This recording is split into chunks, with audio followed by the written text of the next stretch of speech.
আসসালামু আলাইকুম। আশা করি আপনারা সকলেই ভালো আছেন। প্রথম টেস্টের দ্বিতীয় দিন শেষে বাংলাদেশ কিন্তু এখনও এই টেস্টে এগিয়ে রয়েছে। বাংলাদেশ 153 রানের লিড নিয়ে ফেলেছে অলরেডি।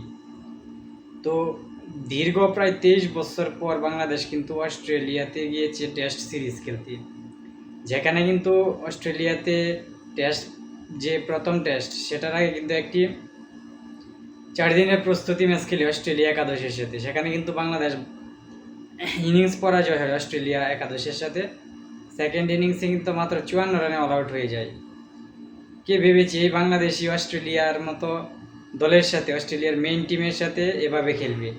প্রথম দিন এবং দ্বিতীয় দিন দুটো দিনই অস্ট্রেলিয়ার ব্যাটারদের এবং বোলারদের দাপট দেখিয়েছে বাংলাদেশ, যেখানে প্রথম ইনিংসে কিন্তু অস্ট্রেলিয়াকে মাত্র 198 রানে অল আউট করে বাংলাদেশ ব্যাটিংয়ে নেমে দ্বিতীয় ইনিংস বাংলাদেশ কিন্তু লিড নেয়। 153 রানের লিডে রয়েছে বাংলাদেশ।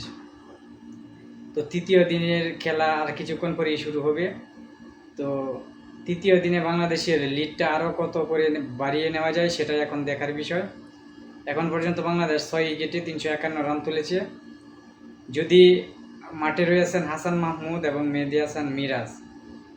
হাসান মাহমুদ কিন্তু মেহেদী হাসান মিরাজকে দুর্দান্ত সঙ্গ দিচ্ছেন। এভাবে যদি খেলতে পারে তাহলে বাংলাদেশ কিন্তু ভালো একটি লিড নিতে পারে। তো ভালো একটি লিড নেওয়ার পর কিন্তু বাংলাদেশ যদি অস্ট্রেলিয়াকে প্রথম ইনিংসের মতো দুর্দান্ত বোলিং করতে পারে, ভালো বোলিং লাইন করতে পারে, তাহলে কিন্তু এই টেস্ট বাংলাদেশের জন্য জিতা সম্ভব। অস্ট্রেলিয়ার মতো এত পূর্ণ শক্তির দল, অস্ট্রেলিয়া কিন্তু পূর্ণ শক্তির দল নিয়ে মাঠে নামছে বাংলাদেশের বিরুদ্ধে। তো এটা স্বপ্নের মতো লাগছে।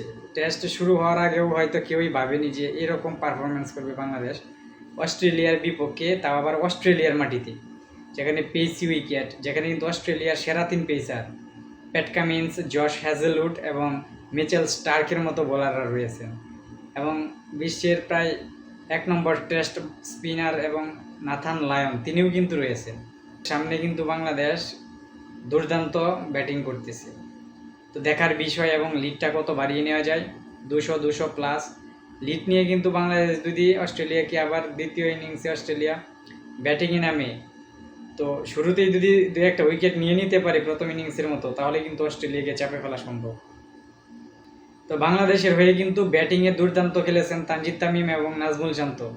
তানজিদ তামিমের ব্যাট থেকে কিন্তু দুর্দান্ত একটি সেঞ্চুরি আসে, যেখানে অস্ট্রেলিয়ার মতো দলের বিপক্ষে কিন্তু টেস্টে বাংলাদেশের কোনো ব্যাটারের প্রথম সেঞ্চুরি এটা।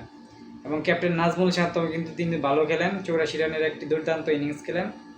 তো যাই হোক, তৃতীয় দিনের খেলা শুরু হবে কিছুক্ষণ পরেই। আশা করি আপনারা সকলেই দেখবেন, এবং আশা করি বাংলাদেশ দল ভালো কিছুই করবে।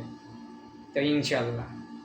ভিডিওটি ভালো লাগলে লাইক, কমেন্ট, শেয়ার করে আমার পাশেই থাকবেন। ধন্যবাদ।